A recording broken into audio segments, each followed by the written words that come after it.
હવે ભાજપે આ જે 5 પેટા ચૂંટણી થવાની છે વિધાનસભાની એના ઉમેદવારોની જાહેરાત કરી દીધી છે। નમસ્કાર દર્શક મિત્રો, જ્યારે લોકસભા 2024ની ચૂંટણીની જ્યારે તારીખો જાહેર કરવામાં આવી ત્યારે એ વખતે જે ગુજરાતની અંદર વિધાનસભામાં જે પેટા ચૂંટણી થવાની હતી એ પણ તારીખ જાહેર કરી દેવામાં આવી હતી। એટલે કે 7 મેના દિવસે જ લોકસભાની સાથે સાથે આ જે 5 પેટા ચૂંટણી છે વિધાનસભાની એ પણ થવાની છે।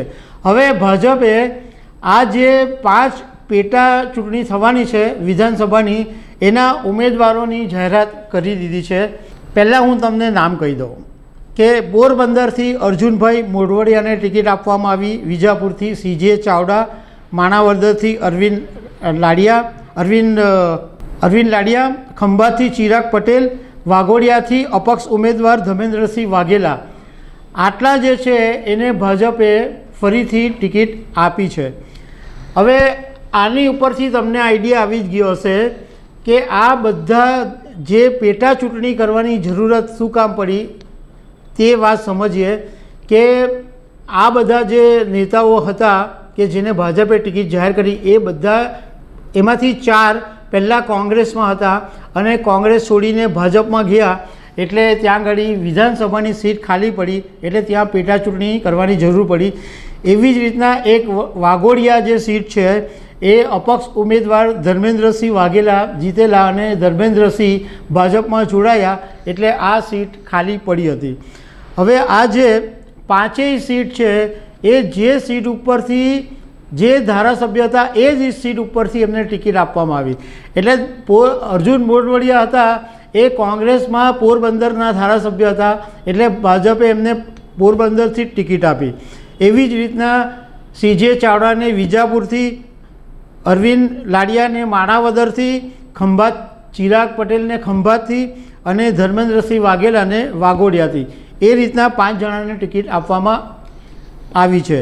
હવે CJ ચાવડા જે છે એ સરકારી નોકરી છોડીને રાજકારણમાં આવેલા અને 2002માં ધારાસભ્ય બનેલા અને પછી 2017માં ધારાસભ્ય બનેલા અને 2022ની ચૂંટણીમાં તેઓ જીત્યા હતા।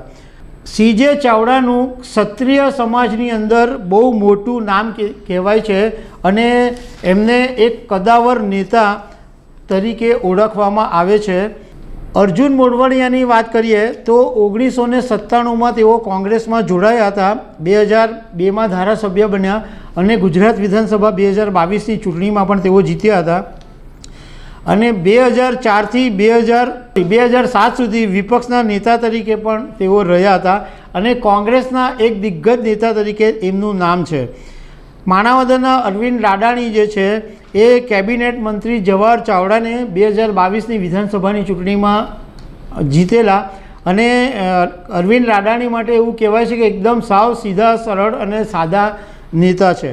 હવે જ્યારે 2022ની ચૂંટણી થયેલી ત્યારે શું સ્થિતિ હતી તો પોરબંદર પર અર્જુન મોઢવાડિયા જે છે 8181ની લીડથી જીતેલા અને ભાજપના બાબુ બોખરિયાને એમણે હરાવેલા।